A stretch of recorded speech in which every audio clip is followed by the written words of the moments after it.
Welcome to mister local channel. ఈ ఛానల్లో యంగ్స్టర్స్కి ఉపయోగపడే చాలా ఇంట్రెస్టింగ్ వీడియోస్ అప్డేట్ చేయడం జరుగుతూ ఉంటుంది. నా పరంగా నేను ప్రజెంట్ యంగ్స్టర్స్ కావాల్సిన కాంపిటేటివ్ ఎగ్జామ్స్ రాస్తున్న వాళ్ళకి కావాల్సిన English grammar, GK, current affairs ప్రతిరోజు అప్డేట్స్ ఇవ్వడం జరుగుతుంది. ఇంగ్లీష్ గ్రామర్ అనేది ఒక ఓషన్. దాన్ని ఒక సైంటిఫిక్ మెథడ్లో మనం నేర్చుకోగలిగితే చాలా ఈజీగా కాంపిటేటివ్ ఎగ్జామ్స్లో మార్క్స్ గెయిన్ చేయడం జరుగుతుంది. 10th క్లాస్ దాటిన తర్వాత సెంట్రల్ లెవెల్, స్టేట్ లెవెల్ ఎగ్జామ్స్కి అప్లై చేసేందుకు ఒక ఎలిజిబిలిటీ వస్తుంది. మినిమం 10th క్వాలిఫికేషన్తో state level, central level jobs ప్రతి సంవత్సరం వస్తూ ఉంటాయి. క్లరికల్ క్యాడర్ కానీ, ఆఫీస్ క్యాడర్లో గ్రూప్ 4 లెవెల్లో ఉన్న జాబ్స్ వస్తూ ఉంటాయి. వాటికి బేసిక్ క్వాలిఫికేషన్ 10th. ఈ ఎగ్జామ్స్లో కూడా ఉన్న మిగతా అంశాలతో పాటుగా ఫస్ట్ గవర్నమెంట్ వాళ్ళు క్వాలిఫైయింగ్ ప్యాటర్న్గా ఒక స్క్రీనింగ్గా తీసుకునేది ఇంగ్లీష్. జనరల్ ఇంగ్లీష్ అనే టాపిక్తో వస్తుంది. జనరల్ ఇంగ్లీష్ ప్రతి సంవత్సరం సెంట్రల్ గవర్నమెంట్ వాళ్ళు ఒక పర్టికులర్ ప్లాన్, షెడ్యూల్ ప్రకారం నంబర్ ఆఫ్ నోటిఫికేషన్స్ ఇస్తూ ఉంటారు.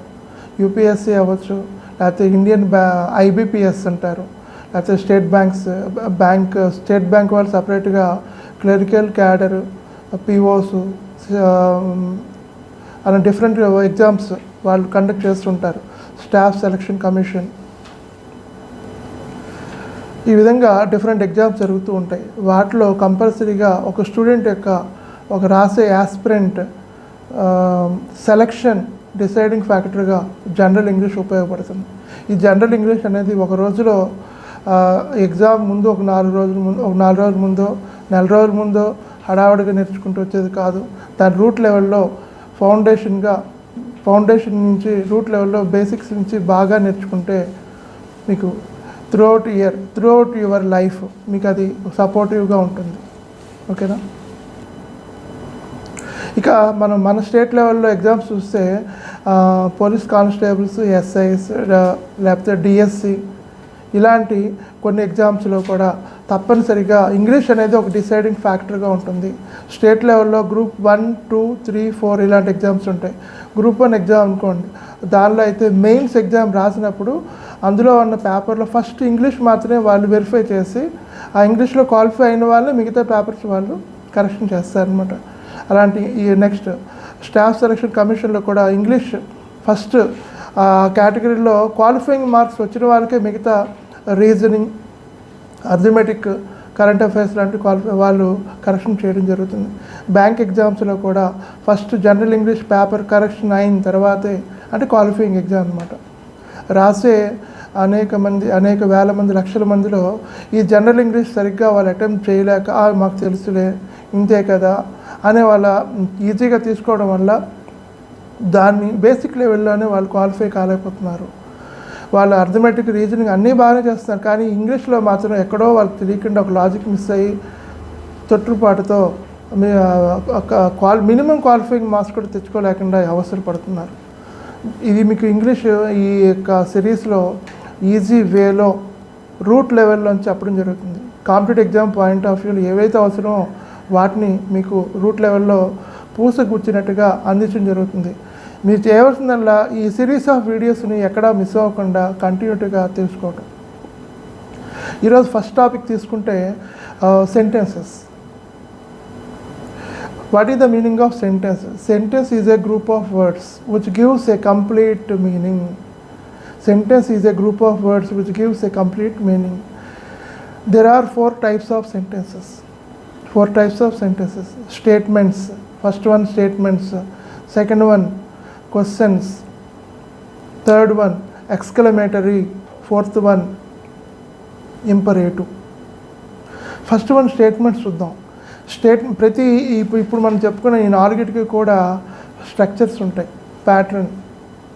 ఆ స్ట్రక్చర్ ప్రకారమే అక్కడ సెంటెన్స్ కన్స్ట్రక్షన్ జరుగుతుంది. స్టేట్మెంట్ తీసుకుంటే statement is also it is named as declarative sentences.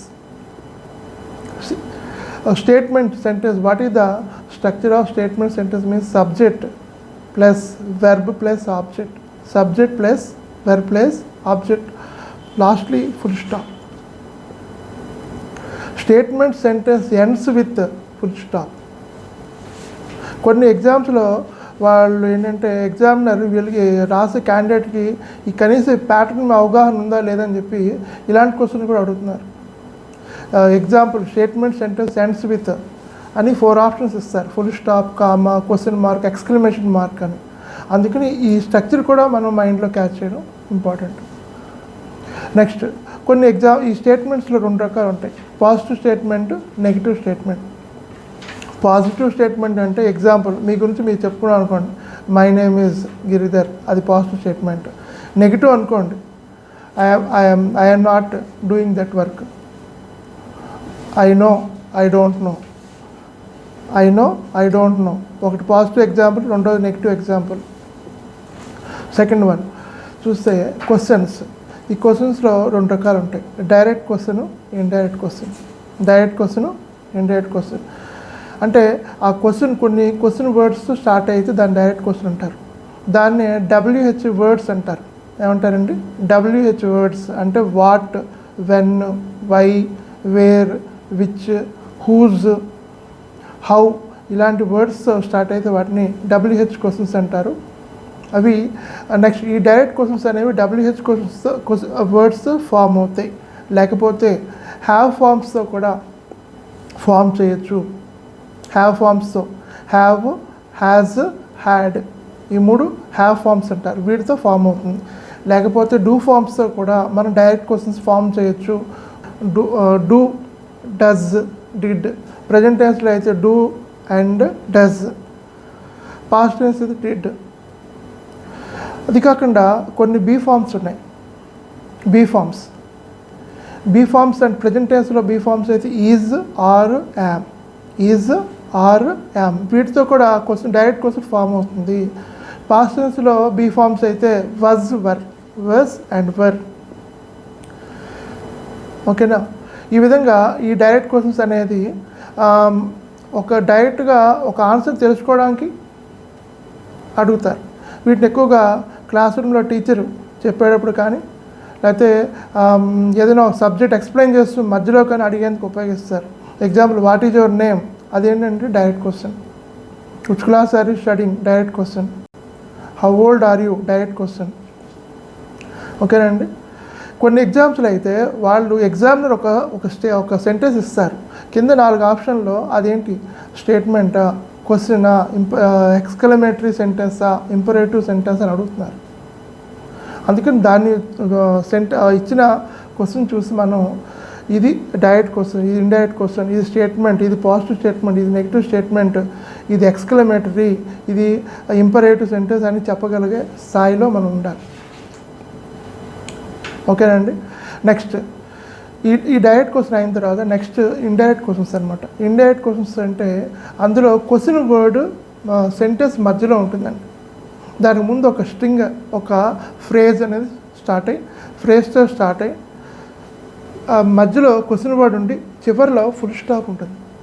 Direct క్వశ్చన్కి ఇండైరెక్ట్ క్వశ్చన్కి డిఫరెన్స్ ఏంటంటే డైరెక్ట్ క్వశ్చన్ చివరిలో క్వశ్చన్ మార్క్ ఉంటుంది, ఇండైరెక్ట్ క్వశ్చన్ చివరిలో ఫుల్ స్టాప్ ఉంటుంది. ఇది గుర్తుపెట్టుకోండి.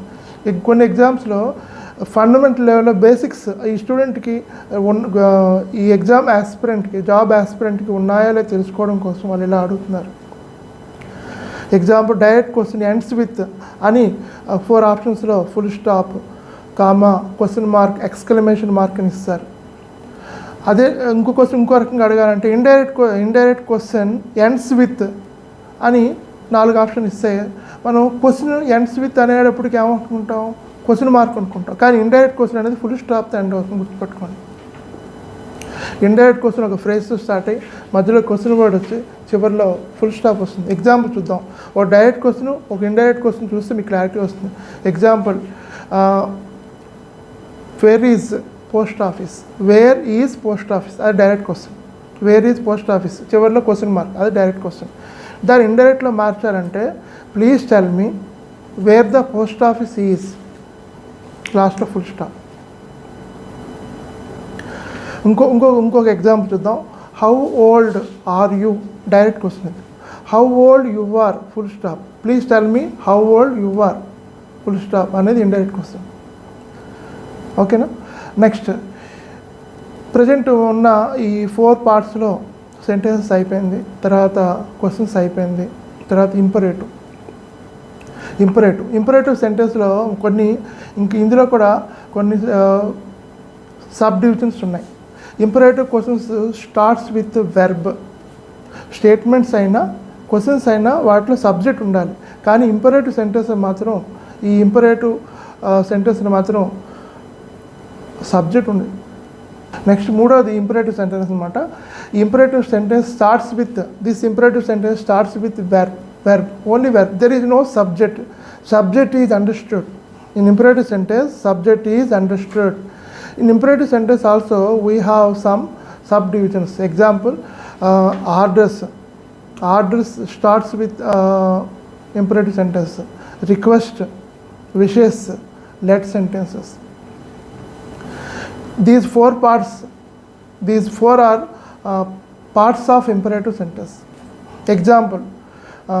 Example for order: don't talk, get out, don't talk, stand up on the bench. Here in the sentence the subject is understood. Don't talk means you don't talk. Get out means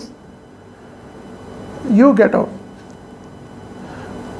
Indirectly subject is understood in imperative sentence. Okay, imperative sentence starts with verb, only verb. There is no subject. Subject is hidden in the sentence. It is implied. Order example completed. Next one, request: please come inside, please note down, please listen to me. These are examples for request.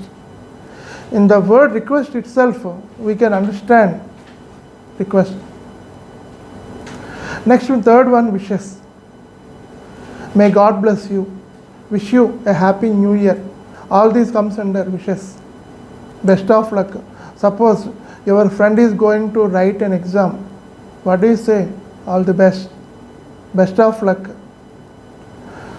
Best of luck is a kind of statement, question, imperative, exclamatory అనే exam అడిగితే దాన్ని మనం imperative కింద చెప్పుకోవాల్సి వస్తుంది. Wishes also comes in the part of imperative sentences. Example for wishes: best of luck, all the best, ఇలాంటివన్నీ కూడా ఇందులో వస్తాయండి. ఓకేనా. నెక్స్ట్ లాస్ట్ వన్ ఏంటంటే let sentences. Let sentences are also part of imperative. Okay now. Next example: let me speak, let me tell, let me explain, let us go. Okay, తర్వాత last one ఏంటంటే imperative sentence. First statements, తర్వాత questions, తర్వాత exclamative sentence, imperative, తర్వాత లాస్ట్ది imperative sentences. Last one, fourth one, that is exclamatory sentences. Exclamatory is nothing but it is kind of sudden expression. Exclamatory sentence ends with exclamation mark. Generally exclamation sentence starts with 2 words. Example: what and how. Sometimes some other words also support to write exclamation sentence. Example: oops, oh, alas, like that. Example: what a man you are. Lastly exclamation mark. How old, how great you are. In this way we can give some examples for exclamation sentences. Okay now. After watching this video, please do subscribe and share to your friends. For latest updates, please touch the bell icon. Thank you.